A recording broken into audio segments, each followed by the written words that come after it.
So competent, or advanced, some might even say AI, may have only become a hot topic in technology, but it's not a new concept by any stretch of the imagination. Something has to govern the behaviour of every non-playable character in our favourite video games, for example, and it's all too easy to overlook just how much skill is required to create something convincingly human. And that's what we're here to celebrate today, as I'm Jules, this is WhatCulture.com, and these are the 10 best enemy AI in video games. Number 10, the Director, Left 4 Dead series. Now, faceless enemies are the scariest of all, which is why, even compared to its creature collection of tanks, boomers, witches, and hunters, Left 4 Dead's too benevolent Director is a far more frightening foe. Intangible to players, Valve's aptly named AI acts as a guiding hand for the undead horde, endlessly crunching numbers and calculating possible scenarios behind the scenes, all in the name of variety. Despite every entry into the franchise having but a handful of static stages, no two attempts ever play out identically. If you think you or a member of your quartet has a lock-on where restoratives, ammo, or a nasty special infected is lying in wait, oh no you do not. The Director has already learned from your last tour on the merry-go-round what not to do. Every choice it makes depends on your actions, down to health status, team skill, and location. These variables are never the same, and nor is the path destined to unfold before you. It's also a little-known fact that the Director has a sibling. Unlike its counterpart, which you could kind of consider Left 4 Dead's game master, the other is responsible for dictating audible cues and soundtrack changes, making tweaks on the fly to deliver a bona fide, personally tailored horror experience. Number 9, Jack Baker, Resident Evil 7. Despite not being Resident Evil 7's primary antagonist, the Baker family's patriarch is unquestionably its most memorable. Capcom mercilessly threw the aging formula for its flagship survival horror in the bin with RE's 7th installment, preferring instead to wipe the slate clean and start anew with fresh ideas. Jack was the first in the studio's obsession with marrying its storied IP with AI, the pairing resulting in a murderous, relentless mold man who'd stop at nothing to give Ethan Winters a Glasgow smile and a lot more besides. His ability to stalk RE7's unwitting hero is notably more limited than, say, a certain tyrant that we'll say hello to later, but Jack's compact stomping ground arguably works in his favour. To say nothing of the liberating endorphin rush when finally escaping the Baker family home, its claustrophobic hallways and adjoining rooms deny any sense of security. This is Jack's realm. The everyman turned lunatic's presence is always felt here and always looming, and your only option when his face slips through a tentatively open door is to haul ass in the other direction. Admittedly, the scare factor is diminished on repeated playthroughs due to the heavily scripted nature of certain sequences, but our boy has more than earned lip service as the progenitor of nightmares that Capcom would later create. Number 8, Cannibals, The Forest. Now, The Forest asks one simple question of the player. What if you found yourself in a scenario akin to The Hills Have Eyes, but weren't immediately clear of your cannibalistic neighbour's intentions? Eric LeBlanc, and by extension you, have to navigate that exact conundrum while searching for his son on a remote peninsula, which repeatedly questions his morals at every turn. To deliver on that ambiguous narrative, End Night endowed the Forest's collective antagonists with varying intentions beyond cold-blooded murder. Hesitation, indirect communication, and other non-violent actions such as surveillance are all observable behaviours. These aren't people driven by primal violent instincts, they're just different. Well, mostly at least. Eric will find himself in escalated circumstances on occasion, but even then the tribe can be seen displaying care for their own by tending to the wounded or even surrendering if outnumbered or outgunned. Everything coalesces to form an experience that, unlike its contemporaries, makes the Forest feel like a more authentic representation of what would happen should one find themselves in the arse end of nowhere, confronted with the unknown. Number 7, The Xenomorph, Alien Isolation. Besides being the best piece of spin-off media to ever come out of the franchise, Alien Isolation's other most notable achievement is pulling off one hell of an illusion. It might feel like the Xenomorph stalking Amanda Ripley every step aboard the space station is learning from her behaviour in real time, but it's actually all smoke and mirrors. Creative Assembly's gameplay designer Gary Napper discussed how he and the team managed to pull off such a feat in various interviews shortly before Isolation's release, and the revelation is fascinating. The Xenomorph's movement decisions are governed by AI to a degree, but it doesn't learn directly from external stimuli, i.e. player behaviour, checking common hiding places, building resistance to weaknesses, and choosing efficient ambush opportunities. These are all complex actions governed in instead by an invisible skill tree that unlocks throughout the campaign's runtime, so that when it comes time to escape, this apex predator seems as though it is perfectly adapted to its surroundings. To exacerbate the overwhelming sense of unease, those faux learned abilities don't always trigger at the same time on repeated playthroughs. No AI is unscripted, but Creative Assembly's efforts come oh so close to making science fiction a reality.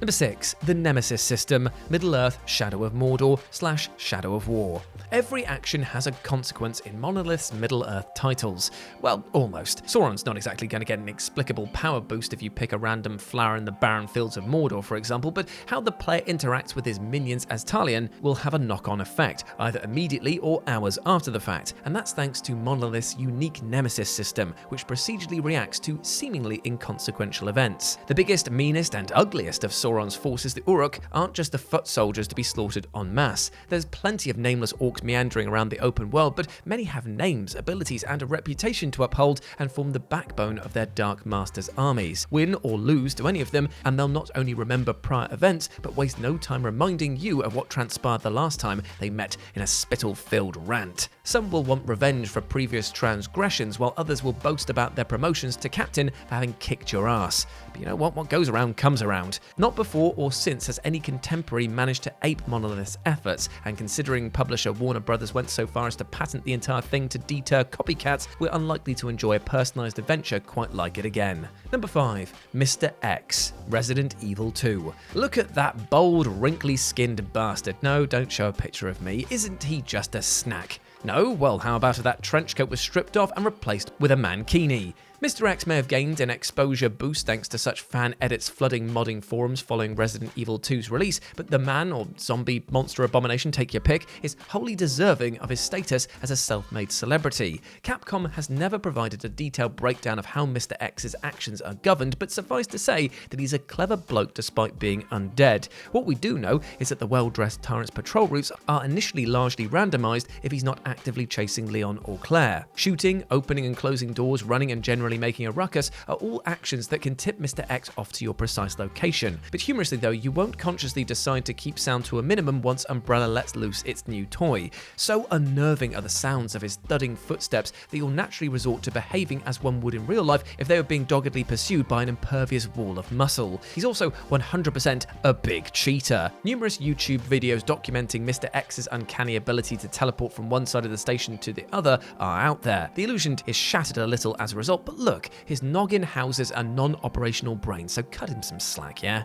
And no, don't show another picture of me. Number 4. The Ghosts, Pac-Man. Okay, look, hear me out. Pac-Man looks, plays, and sounds like an antique, but it has a remarkably complex set of rules that covertly govern its AI. What, you thought that the enemies of everyone's favourite split tennis ball just recklessly hunted their prey down with wild abandon? Well, yes, but also no, because Inky, Blinky, Pinky, and Clyde, don't ask which one is which, all have distinct laws that govern their behaviour. If Pac-Man nibbles on a power pellet and triggers scatter mode, the quartet of ghosties will scarper to the same locations every time. Those are the basics. Some board states like Pac-Man guzzling a specific number of pellets will piss Blinky off something fierce and send them into angry mode. Clyde, something of an introvert though, will gravitate towards his quarter in the lower left if not actively on the hunt. Don't believe me? Well, literal essays dissecting the intricacies of ghost movement down to a specific pixel are out there. Namco's 80s gaming icon is the definition of easy to learn, difficult to master, and these ghosts, well, they're hiding a lot of secrets. Number 3.